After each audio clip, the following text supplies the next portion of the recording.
Tragisnya ikan kalian ini bisa semuanya mati di dalam akuarium, teman-teman. Hai teman CSDI, welcome to What Are Those?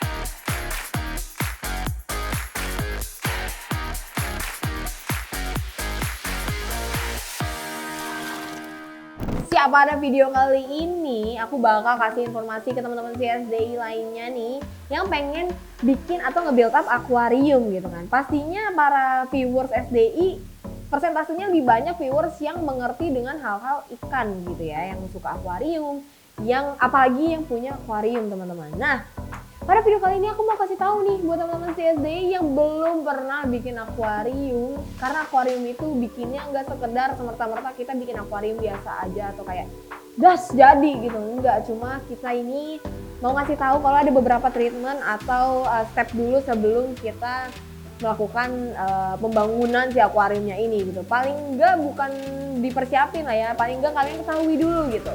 Yang pertama adalah air nih, atau / pengendapan air, teman-teman. Kalian tahu nggak sih penyebab pertama atau penyebab utama ikan itu mati itu adalah pergantian pH air yang secara drastis, jadi langsung berubah gitu. Jadi ikannya kaget nih. Nah, akibat dari penggantian pH yang secara drastis ini tuh agak lumayan sangat amat tragis gitu ya, karena nih bisa terjadinya gangguan pada pernapasan ikan, terus juga bisa bikin peradangan pada tubuh ikan, dan juga kulit ikan ini bisa terbakar, teman-teman. Bayangin, pH berubah drastis saja bisa langsung bikin kulitnya ikan ini terbakar. Kenapa bisa gitu ya? Nah, juga seperti kayak kalian tahu nih, dalam kita punya atau memelihara akuarium, pastinya kita harus secara rutin mengganti air kan, atau enggak membersihkan akuariumnya.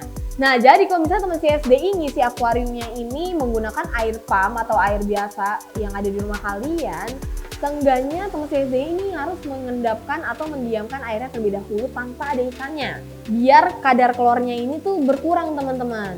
Dan jangan lupa juga buat masukin garam ikan ke dalam air, itu sebanyak 0,1% aja, teman-teman, udah cukup ya. Dan solusi keduanya adalah jangan langsung masukin si ikannya ke dalam akuarium secara langsung gitu, tanpa endapin dulu atau dibiarkan diam dulu airnya. Nah, jadi teman CSDI ini harus tahu nih bahwa ikan itu perlu 30 menit untuk beradaptasi di dalam air yang baru, teman-teman. Jadi lebih baik nih ya, jika teman CSDI mau memindahkan akuarium baru ke wadah baru maksudnya ikannya, nah itu teman CSDI bisa langsung aja masukin dulu nih sama plastik-plastik yang berisi oksigen ikannya ke dalam akuariumnya. Nah, didiemin dulu sebentar sampai 30 menit, teman-teman. Nah, di situ nanti jadi dianya ini badannya nggak terlalu kaget sama pH dan juga suhu air yang baru, teman-teman.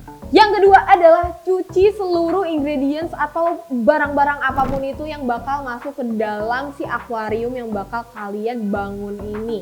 Nah, karena kalau kita bersihin dulu nih atau enggak kita cuci ya, seenggaknya pakai air pancuran atau air yang mengalir. Jadi itu tuh bisa meminimalisir zat-zat kimia yang menempel pada produk baru atau enggak sama dekorasi ya. Jadi kayak misalnya batu-batu kayak gini kan ada yang warna-warni, teman-teman. Terus juga produk-produk perlengkapan akuarium itu kan berbahan plastik dan juga diproses di pabrik misalnya kayak gitu kan. Tidak, tanaman air hidup itu ternyata memiliki peran yang penting loh. Nah, sama ini yang kita tahu, mau yang udah punya akuarium, mau yang belum punya akuarium, mungkin kita mengetahuinya tanaman air atau tanaman atau tumbuhan air itu berfungsi buat dekorasi aja kan, untuk mempercantik si akuarium kita.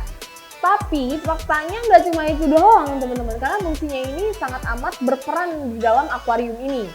Nah, kenapa sih tumbuhan air ini nih bisa menjadi berperan gitu ya, berperan penting di dalam perairan? Karena fungsinya ini sebagai agen fitoremediasi, teman-teman, dan juga bisa menjadi perangkap bahan organik dan dapat mengontrol pencemaran logam berat, pestisida maupun minyak, teman-teman. Jadi ini bisa pokoknya fungsinya itulah ya, banyak juga gitu kan. Nah, kalau teman CSDI mau tahu informasi lainnya, informasi menarik pastinya ya seputar dunia air, seputar ikan hias, seputar produk akuarium, teman CSDI bisa banget buat cek sosial media kita dan juga YouTube kita di @sudurita_international aja. Terakhir aku Agnes dan sampai jumpa di What Are Those selanjutnya. Bye-bye!